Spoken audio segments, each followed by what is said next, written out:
means and what it is that you are participating in. So a continuum of care is a HUD mandated system that all jurisdictions must adopt. The continuum of care here in Alameda County is called Everyone Home / the Oakland, Berkeley, Alameda County Continuum of Care. The continuum of care is tasked with overseeing homeless services throughout the jurisdiction, so throughout Alameda County for us. We also oversee HUD funding, specifically any CoC specific funds. The CoC is also tasked with overseeing and evaluating programs that receive those funds.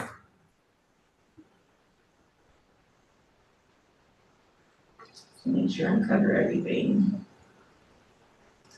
One thing specifically for our CoC is we have several different agencies and several different walks of the work that we try to bring together. HUD doesn't have a specific delegation of all the different agencies that need to be involved, but through our governance process, we have brought along many different facets of life. We have government, nonprofits, people with lived experience. We are looking to have advocates, which we will get to later in our business meeting. We have community members with lived experience. We have community members without lived experience, really looking to have a robust group of people that encompass this community that can support with leading homeless services that support everyone involved. I kind of went over this already, and it's small.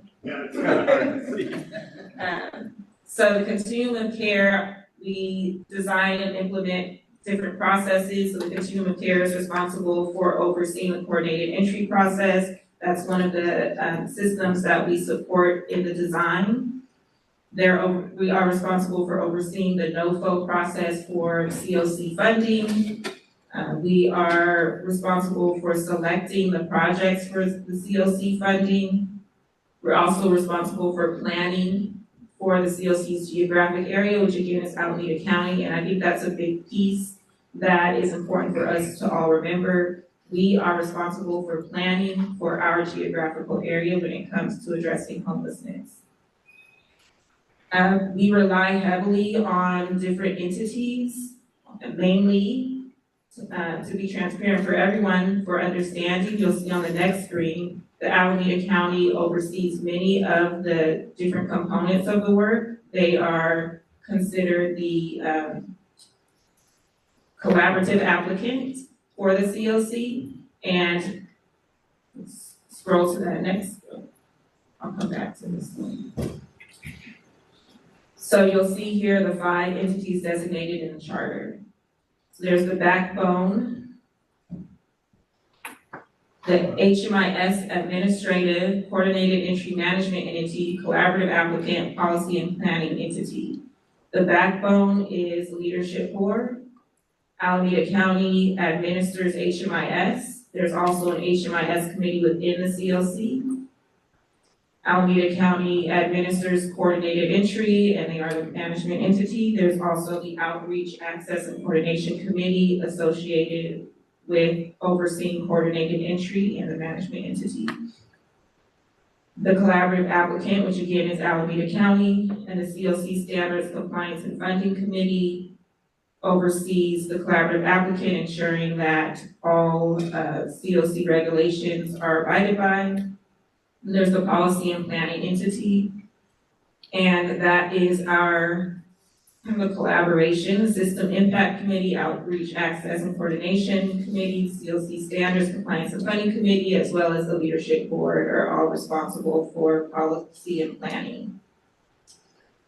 And I will go back. So we had a robust process to develop our governance for the CoC. It happened over the last couple of years where there was a lot of planning. There was a specialized committee developed to improve the governance charter. And from that came this nice circle.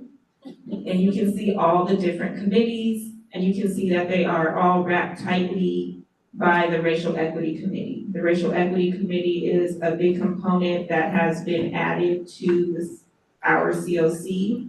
Everything that we do, we should be doing with an lens of racial equity, and the Racial Equity Committee chimes in when needed or when they see appropriate to help guide direction and decisions.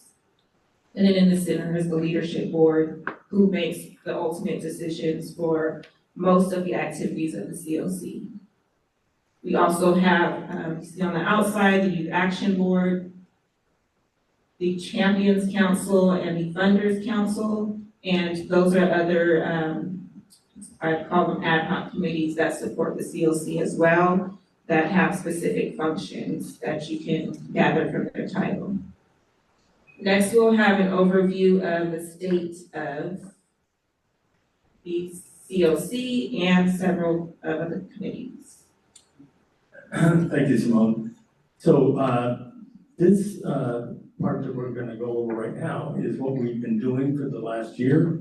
Some of this occurred by the time we had our April meeting, so those who were mentioned will be mentioned twice. But the broad overview is that one of our core duties is that we have the NOFO, which is the Notice of Funding Opportunity, and that comes from the federal government, and that is the main grant that is provided to Alameda County from the federal government for ongoing purposes.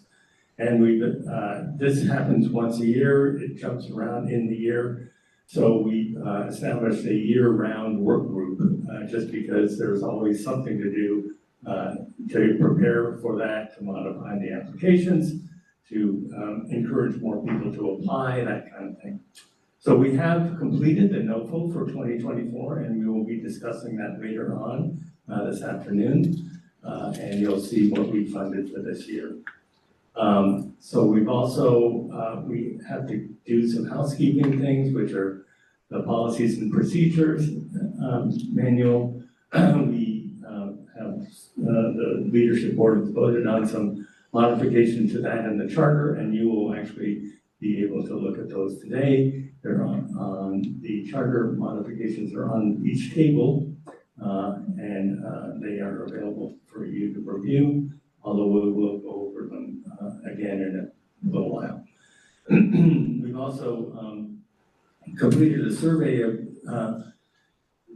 people with lived experience who are on our committees. We have a requirement that 30% of all committees must be, no, 33%, a third of all committees should be people with lived experience, and we've had quite a few rounds now of nominating and placing people on committees, and we have launched a kind of a communal organizing space. I guess it's a meeting once a month for people to ask questions and so on, get more engaged. We do training as well as have drop-in sessions and that kind of thing. So we're trying to do as much as we possibly can to make people with lived experience part of our plan. These are specific committee updates. The Racial Equity Committee, which, as you saw, sort of encompasses almost every committee, has a representative on it. We continue to share racial equity framework, guiding principles, and helping other committees connect to these concepts. And we began a learning community monthly series, and that's available for everybody who wants to attend. This is the first full operating year of the Racial Equity Committee, and they're trying to establish the baseline. CoC, that's the Continuum of Care Standards, Compliance, and Funding Committee, completed an NOFO process, as we said, and started the year-round group, which is a good thing. So HMIS, which is Homeless Management Information Services System Committee, they've been working to incorporate the CoC racial equity framework, because racial equity needs to be involved in all the aspects of our system. develop ground rules for equity discussions, and then partnered with the Racial Equities Committee to get training on equity work for that group. So that's an important step forward at HMIS. It's something that connects a lot of our data collection and informs us as to whether we're making any progress or not.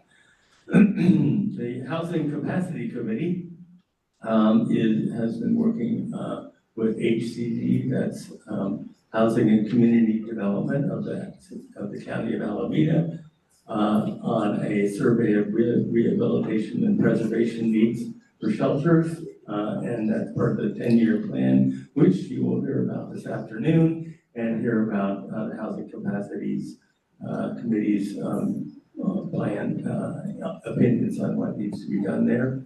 And then we also have been involved in the evaluation of continuum of care NOFO for building additional housing for people who are homeless. And that is ongoing right now, and that's around $10 billion. It's a nationwide competitive grant. We're hoping to get that. It is very competitive, and we'll know, I guess, by the end of the year or so whether or not we've been successful doing that. The Housing Stabilization and Homeless Prevention Committee has been learning about prevention efforts. This is their first year in operation, so they're kind of trying to get the ground rules and baseline of their committee put together, and developing the roles in their homeless prevention framework. Outreach, access, and coordination continues discussion with the unsheltered work group, which is trying to deal with how to deal with the current big changes that are going on in encampments. We're also trying to develop a template for annual coordinated entry system evaluation, which they are charged with doing. So this will be the first year that they do that evaluation. So the Systems Impact Committee looks at the entire system and tries to figure out whether it's working or not. And they are working right now trying to get the Home Together Year 2 updates, which we saw yesterday on the screen, what we accomplished and didn't. That information is also online for your review to look at how the evaluation went. And they're also developing similar memos about how to access housing capacity for other related committees. The Youth Committee, which is also in their first year of operations, approved their work plan for the year. They also have put input for the NOFO work group. NOFO is the Notice of Funding Opportunity, and they have participated in that because there is an element in that requirement that we have youth involved, and there's some youth emphasis. They're preparing a chart of transitional age youth engagement opportunities, which shows how to engage with youth and how to compensate youth for that engagement, and how providers incorporate youth feedback and input, which is all very important for the separate segment, which is transitional age youth. So that is the update. I guess we can take some questions if people want to at this point, right? Yes, I'm going to move that bar. You're going to move something? Oh, the bar at the top.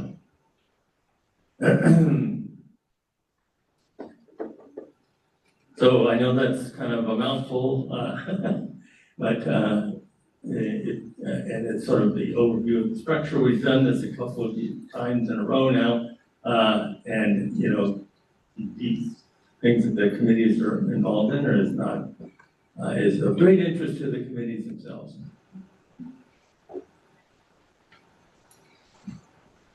I had a question about the $10 million, I guess, grant is very competitive. So that grant is for housing, to start developing housing? Yes, it is okay, so it is, sort of a rapid, a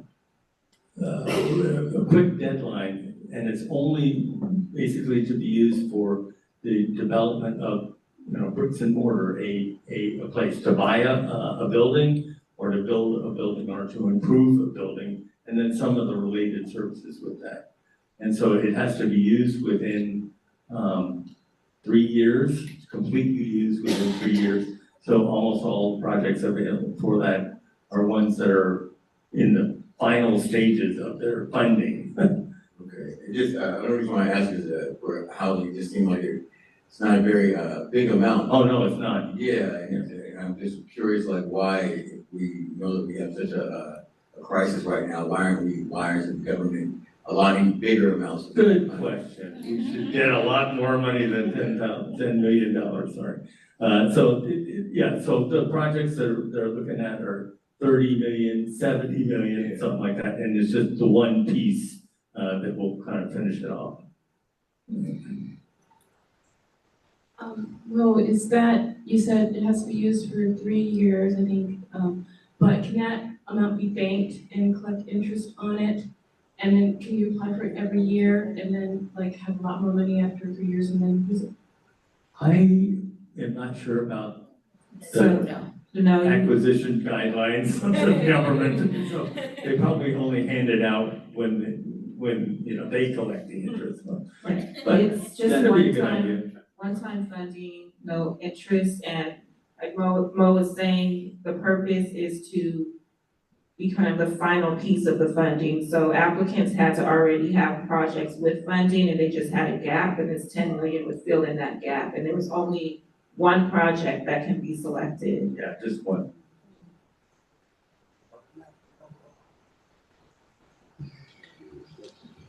Thank you, although we like your idea better. Sharon from the Housing Capacity Committee, just to add to the activities that were shown on the slide, we didn't see those in advance, but there were several important conversations related to the Housing Capacity Committee's charter and property owners, and a discussion of property owner education. We did some outreach to the housing authorities, and that work continues, but to add that to what was shown. Thank you. Thank you. Any other questions or comments? All right, again, I encourage you to utilize that QR code on your table. As Mo stated, we do this every year, well, twice a year, and we've been using the same template. So if there are other things that you'd like to hear, other things that would be helpful to you, other topics that you would like, please use the QR code and let us know. Okay, so we'll move on to this next part. I'm not sure whether it's me or you, but we're going to be voting on a number of items. And this is what we're going to be voting on. I'll just go over them briefly and then we're going to split them up here. But so there are some our governance charter, which we adopted 2 years ago, as we live through it, we find things that we need to change. So we need to do some housekeeping changes. We also have some members of the leadership board who have been nominated by the nominations committee, and they need to be approved by this body. And then we have some open seats, which we have sent out notices for, that can be nominated from the floor, and people can come and speak if they want to fill those positions. And we'll explain what those are in a minute. We have, I think, a couple of people have responded to those already, and I hope they're here. So, charter update, that would be me. Okay, so on your table someplace is where is that? Oh, thanks. Is this document here, and we'll be looking at it on the screen, but if you want to look at it, I know some people have already looked at it and asked me questions about it. But these are an accumulation of a number of different small items, relatively small items, that have been looked at and reviewed by the leadership board. And they have approved these changes, but because it is the charter, it needs to be, it's like, oh, it's not over there too. Yeah. These need to be approved by this body as well. So we'll look at those right here. All right, so I don't really want to go over every one of these things, but as you can see here, the issues are about voting as to what exactly a majority means. Is 50% plus one. That was not really explained clearly in the thing. We have people with lived experience quotas and BIPOC, which an acronym is exactly. I was give the acronym, but I'm not a fan of the term BIPOC. BIPOC is Black, Indigenous, and people of color, but I prefer to use the whole phrase and name it as it is: Black people, Indigenous people, and other people of color. Okay. All right, thank you. I know that was a mouthful. But anyway, so we have a requirement that 30%, 33% or a third of all committees have to be people with lived experience, and we have a goal of making all committees reflect the count. And so in order to make it clear, we'd like the wording to reflect the count to stay in this is the regular count that we do twice a year. That stays in the charter, but we're trying to move the exact percentage into another document that makes it less, that is the policies and procedures manual, so we can not have to vote on this every 2 years. So it's not changing any goals, it's just keeping it the same. We had an Appendix B mentioned in the charter, but there was no Appendix B. So we moved that to the policies and procedures manual so that we don't have a document we're referring to that doesn't exist. We've also clarified about voting, candidates can vote for themselves. Yes, they can. We've also said that people who are subbing in or substitutes or anyone on the committee cannot vote twice, even if they're standing in for 2 different positions. That's just to clarify, that wasn't mentioned in the charter. And then we've also, put some specific definitions about the people with lived experience and what that is, and that would be in the policies and procedures manual, as well as OHCC, which was the previous Office of Homeless Care and Coordination, has been renamed. So we changed it, so we're not referring to that anymore in the charter, and we moved that into the policies and procedures manual so that we don't have to keep changing that every time the county decides to change the name of the department.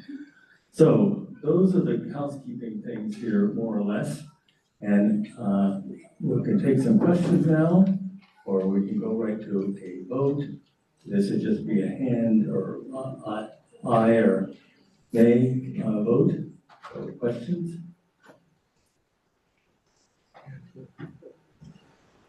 Are there any questions before we go to a vote? The vote, we would need a motion to vote to approve the changes to the governance charter as Mo just described them. I will move those changes. Thank you. Motion was made by Michelle Yeah, moved by Michelle Starr. and seconded by James Van. Can I just make a comment? Yeah, sure. Just a You got I can't hear him. Okay. This is exactly what I'm gonna be speaking about later. So a lot of these terms in this that we're voting on say people with lived experience, people with lived experience, people with lived experience. So we are the people with lived experience. Yes. And we do not understand what this is about. if we've taken a 2-minute summary, and that doesn't explain it, a lot of these words we don't know, we don't know the context, we don't understand what we're voting on. So therefore, we're all excluded, we're all choosing to abstain because we don't understand, and it's directly affecting us. I just want to, and that's just an example of a lot of the votes that we take in these meetings, because a lot of them, we still don't, I mean, we have no idea what they're talking about. Just wanted to say that. Thank you. And if you don't mind, I'll just also add on to what you said yesterday, that it's not a cognitive issue. You all are educated folks. This is just new material, and we need to do better with making sure that people understand as they come into the CoC. And we will, well heard, and we will work on that. Yes. And it's not just people with lived experience who get confused with this, I can tell you that. It is everybody who is not deep in it. Yes. Anyway, so, any more questions? Comments? Michelle?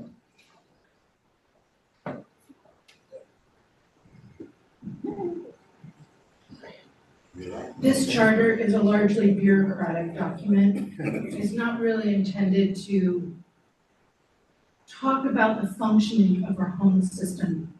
It is really to meet HUD requirements so that we can bring money into our county.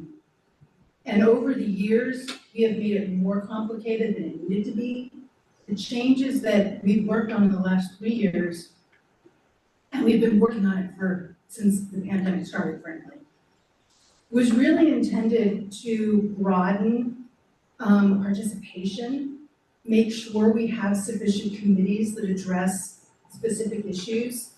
And right now, we're just trying to finalize that. We did a big change a year ago. Was it a year ago, Simone? A little more than a year ago. And now we're cleaning up those changes so that things run a little bit more smoothly. I completely agree. It is, the acronyms are ridiculous. Like, how do we, and I'm gonna talk later today, and I'm gonna try really hard not to use acronyms. But I think that the more we simplify it, it doesn't need to be as complicated as it is. And we will probably come back next year with more changes to make it more simple again. Because we don't need to be this big bureaucratic thing. We need to be accessible. So I just wanted to say that. As someone who's been in it for the last 4 years, going to all of its meetings, trying to make it more accessible. Good idea, Michelle.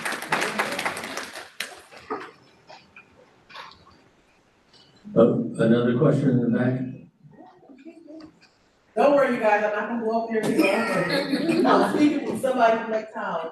Well, this is really short. Is there an acronym dictionary? Yes, there is a cheat sheet that is available, and I guess we can put that in the chat, right? Surely I can't be the only one with acronym problems. Yeah, right. I I know, mean, we can print it out. school, be like, what is that? Please, thank you. For now.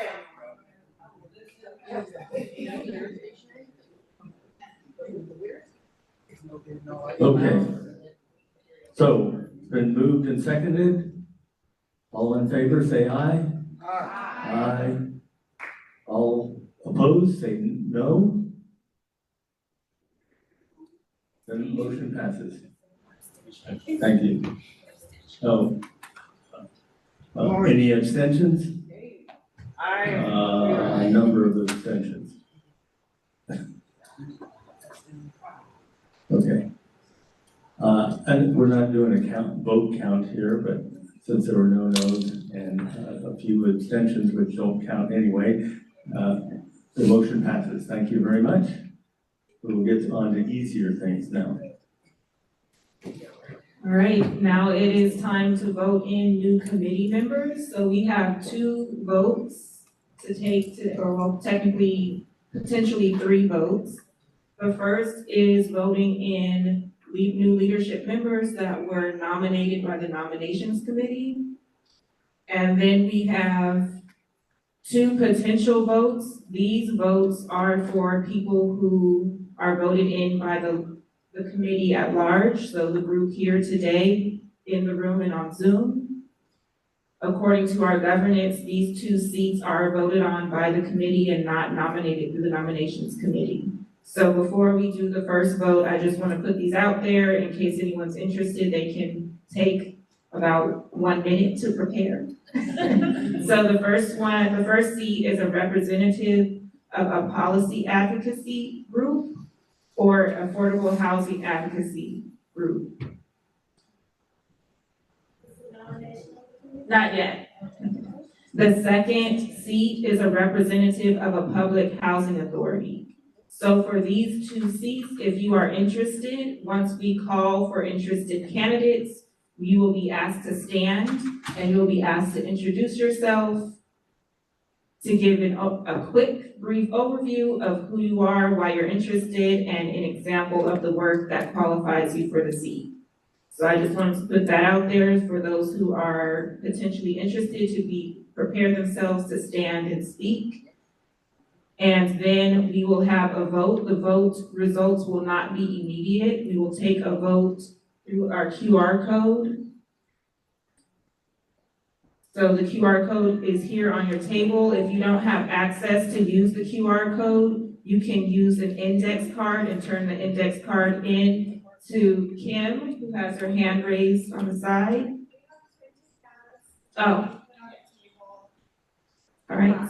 Scratch the index card. If you don't have access for the QR code, you can use the printed ballot and return it to the brown box.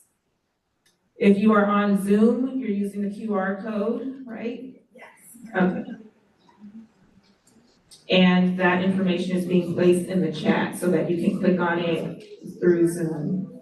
All right, so we're gonna go back to and the voting results will come out either later today or tomorrow. You have until noon today to vote. You have until noon today to vote.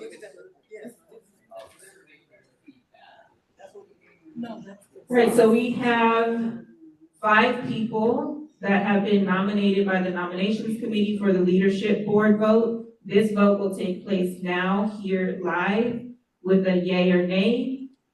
The first person is, I'm sorry if I get any names incorrect, the first person voted in is a person with lived experience, and I do ask if you are present in the room today that you would stand. You don't have to say anything.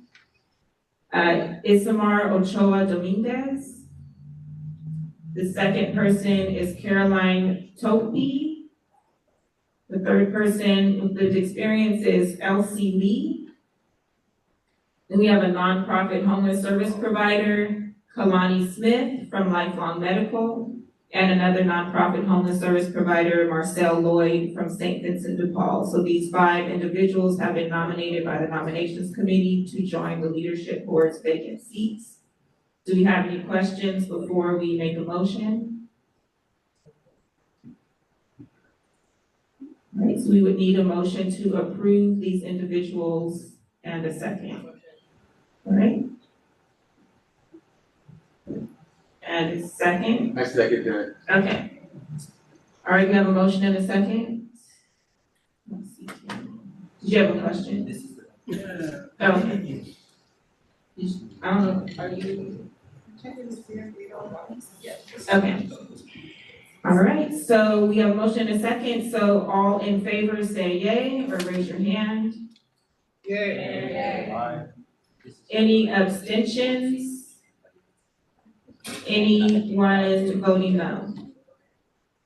All right, all 5 individuals have been approved and will join the leadership board, so congratulations to all of those 5 individuals.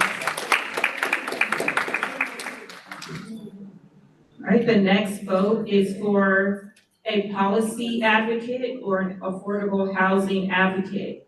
If you are interested in nominating yourself or someone else for this seat, please stand.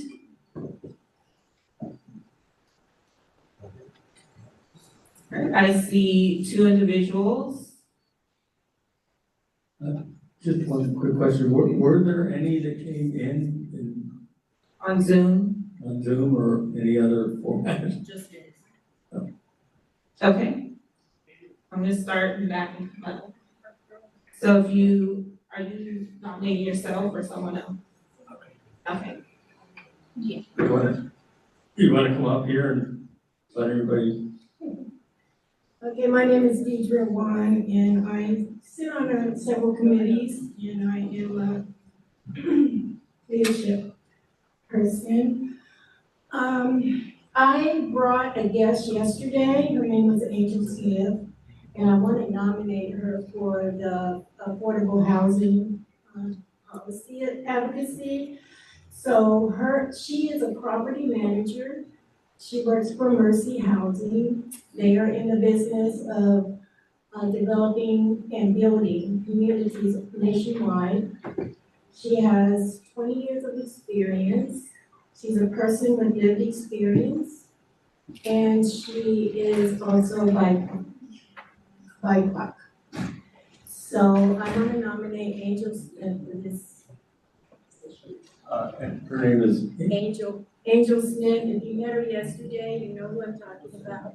is Angel Smith here today? No, she couldn't be here today. Oh,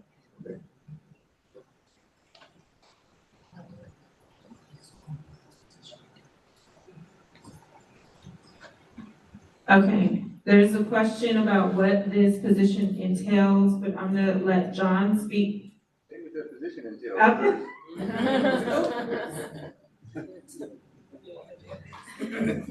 So this is it's a seat on the leadership board, so you would become a member of the leadership board, you would be part of the discussions around the different components we talked about with the CoC, making decisions and approving decisions for the CoC, so approving the recommended applicants for CoC funding, approving any changes to the coordinated entry system, things of that nature. So the different components that we manage, sometimes there are updates to the HMIS system, which is our data system. So those will be brought to the leadership board. We hear those presentations. We're able to ask questions. We're able to give input to make edits to the different policies and the different things that it's a lot of different things. It's all the things. So, and the commitment is at minimum I believe it's 2.5 hour monthly meeting. They're currently on Thursday afternoons from 2 to 4:30, I believe. I think it's the third Thursday, 2 to 4:30. And there may be other commitments. The leadership board doesn't have a lot of subcommittees, but potentially there could be a subcommittee that you could volunteer for. It's never mandatory though. And then there's these meetings as well. I don't know, hopefully, I know there's a question on Zoom. Hopefully that answered the question and didn't raise more questions. We did have one question about who would fit the definition of a policy advocate or affordable housing advocate? And would a developer be able to run for that seat? We do have other seats that are officially designated for a housing developer. So this is a question that has come up, and I think to Michelle's point, it's probably gonna end up on the governance charter edit board next year. So there was not a clear definition about what an advocate is. It was clear that the leadership board wanted to have an advocate on the committee, but there was never a clear definition of who would qualify. So at this point, if you identify yourself as an advocate, I would say, we discussed this, but we didn't discuss it at large. There's no opposition because there's no clear definition. And so that's why you're being asked to share your experience so that people who are voting can determine if they believe that you would be a good fit for that seat. And we want someone who has advocacy experience and is prepared to provide that feedback during leadership board meetings where other people in the meeting may not have that lens to provide feedback in that sense. Any other questions?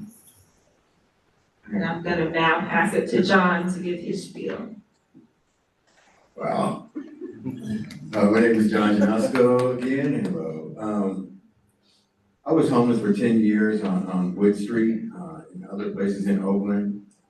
5 years at the Wood Street Commons.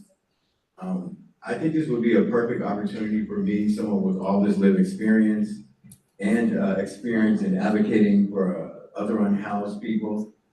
I work with numerous other nonprofits and organizations that are advocates and supporters of unhoused people. I think my knowledge of what's going on the ground level still is very important.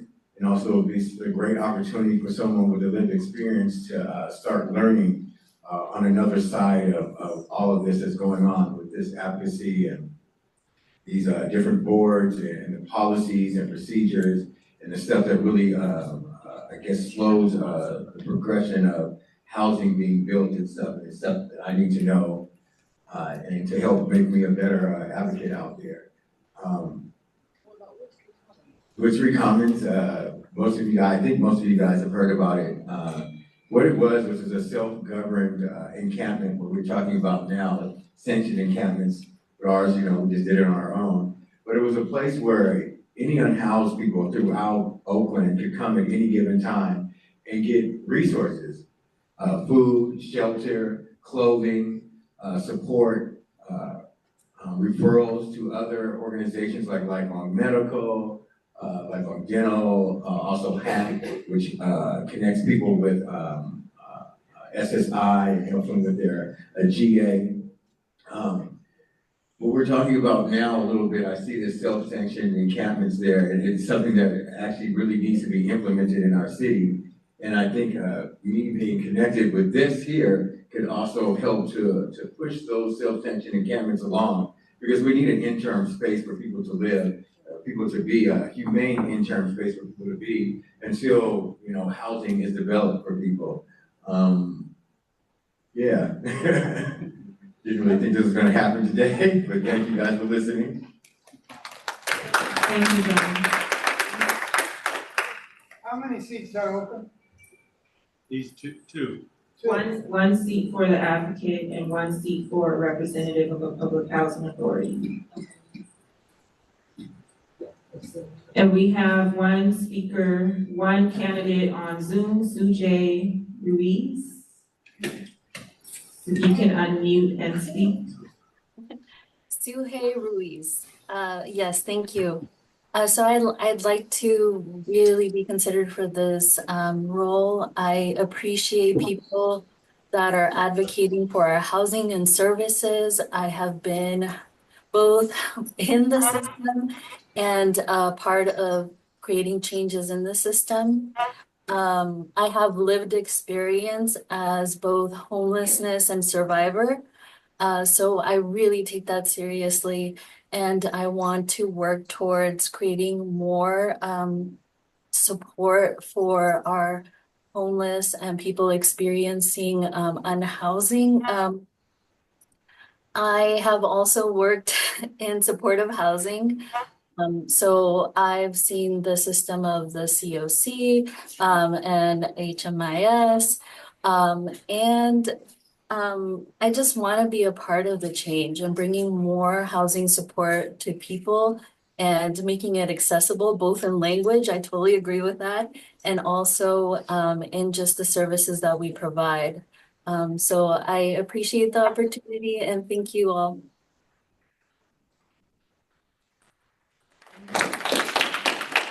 Thank you. Does anyone have any questions of the process or for any of the candidates?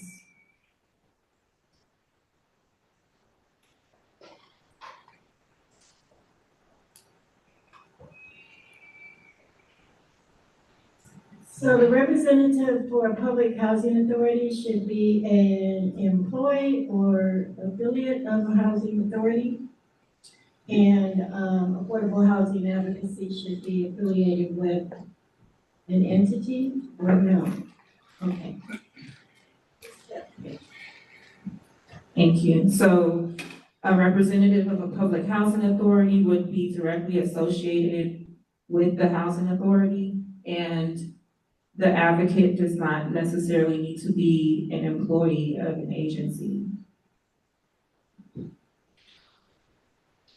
But again, I predict we will be clarifying this in our governance edits next year. Any other questions?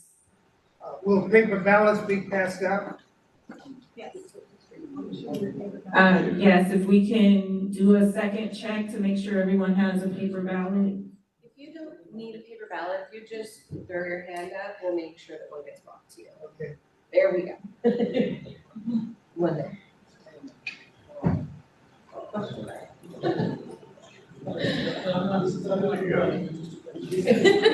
Just for clarification, Angel Smith works for Mercy Housing? Mercy Housing, so not Mercy.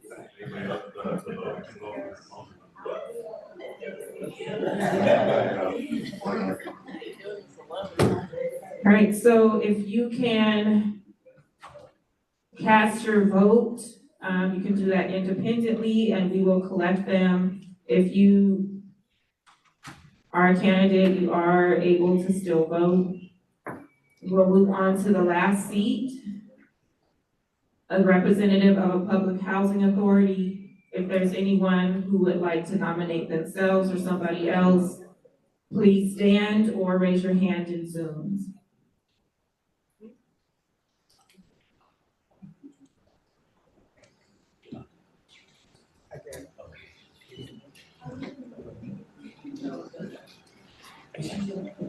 Great, so we have no nominations for public housing authority, so this will most likely end up an agenda item at the leadership board as we've had extreme challenges filling this particular seat.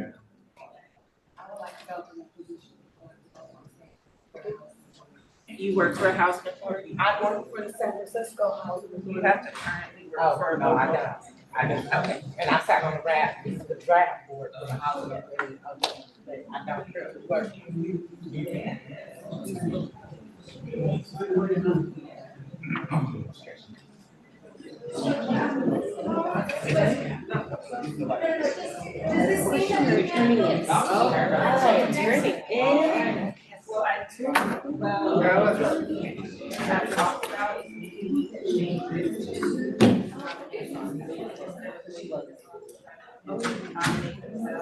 Can I nominate somebody right now? But I haven't talked to them about it. So I'm gonna, never mind.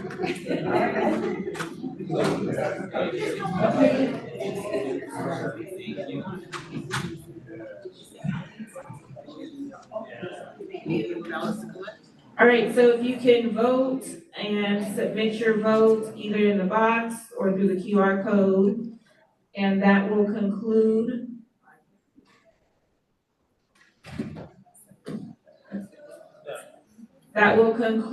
this portion of the CoC meeting, and we will take a short, a little early for a break, but I guess we'll take a. Before we have the vote. Well, we're leaving it open until 12 o'clock today.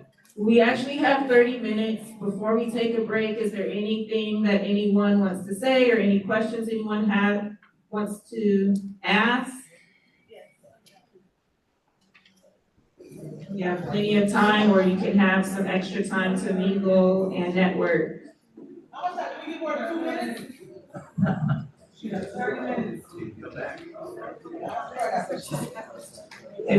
So we have another public comment. We'll take the public comment. Ms. Brown. Okay, I got something to say. I'm sorry, you guys. I understand. Okay, I'm not gonna, you told me not to apologize, so long. I came here with a purpose today to get some stuff off my chest. I was speaking for somebody else, this time I'm speaking for myself. How much time do I get? Oh, I get an extra minute? Okay, I don't need my glasses for this. Okay, you guys, I want you guys to know that I am a product of the tough sheds. I'm not gonna call them community cabins, because, just let me know where I get a minute. They're not cabins. If anybody's ever been to Lake Tahoe or anywhere where there is a cabin, you know the difference in a cabin and a tough shed, also known as a dog house. Can I see the hands that's been in a, thank you very much. Now, this is personal to me because whoever donated, whoever the private donors are, whoever anybody affiliated with the Tough Sheds. That's a death trap. And I'm speaking from experience because June 4th, I almost died in there. Heat exhaustion, that was my first time experiencing it. I went to the doctor, I had a good report, I drank my beet juice the night before, my blood pressure was 129 over, I believe, 70. I was excited about that. I went back to the Tough Sheds, less than a 10-minute walk, and I almost passed out in there. I was throwing up. They don't even know at this moment right now that happened to me. But before the security left, they wrote me an incident report. Before the executive director of Operation Dignity passed, may she rest in peace, they tried to throw me out in the dead of winter in December. Someone died there named Sean. I'm keeping his name coming out of my mouth. In January, they pulled his body out. I saw him 4 days before he died. I'm still traumatized by that. But when I almost died there, it's very personal. I filed a grievance. They tried to reject it. I went to the city of Oakland. I won. Since then, they have retaliated against me. They've taken all of my personal belongings, my medication, all of my personal belongings, and they put them in a place where they should not have been. When I tell you it's a death trap, there's a death trap. I found out from doing research it's an experiment. Well, guess what? If you look up the word experiment, you know what that means. That's not a good one. That wasn't a good idea. Libby Schaff, that wasn't a good idea. Whoever's involved in that, not a good idea. When this last wave of heat came, I panicked. When you almost die in a place where there's no air conditioning when it's hot, where there's no heat when it's cold, but staff has heat and they have air conditioning, be it Wood Street, be it Mandela. And I happen to know from experience, the person that was working there said they're not gonna turn the power on because the encampment tapped into the power and it ran up a big bill for the city of Oakland. Anybody who donated to that program, bad idea. I would like to get those people, put them in there, let them experience what I've experienced. That's why I'm determined to keep talking and let them know what I went through.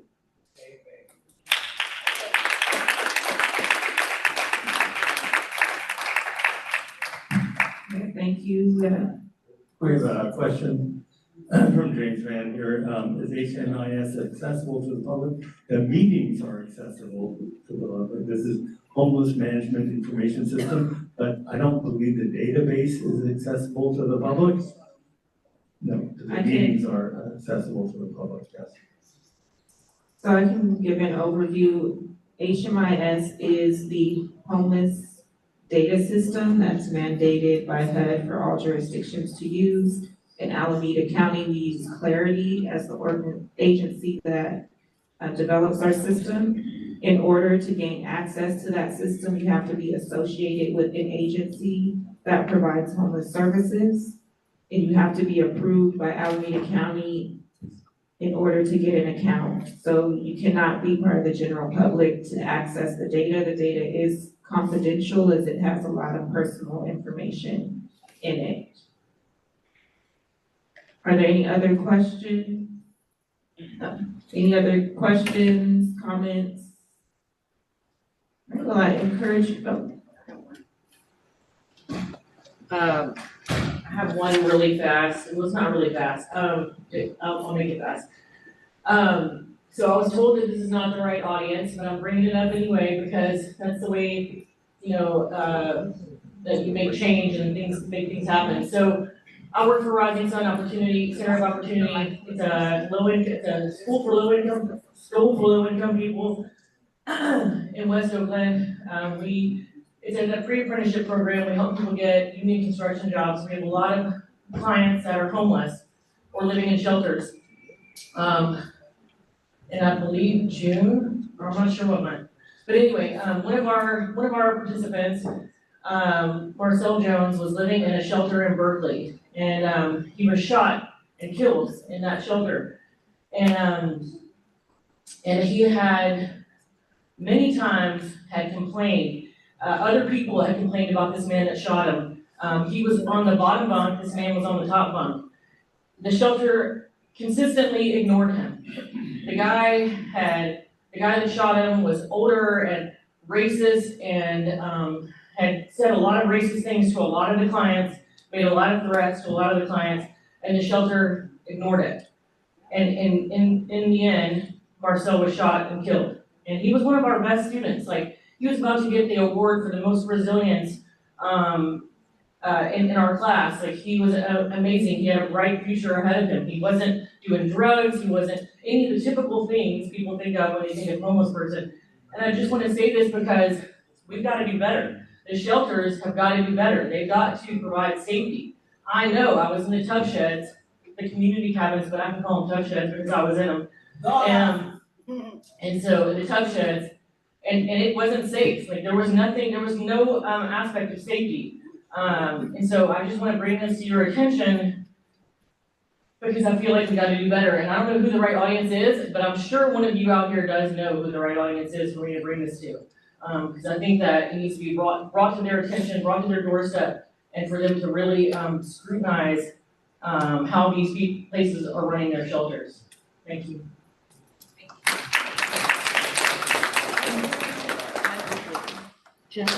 All right, we're gonna take our break early. It's 10:30, so if you can come back at 10:45 and we'll be able to move the agenda up a bit. So enjoy.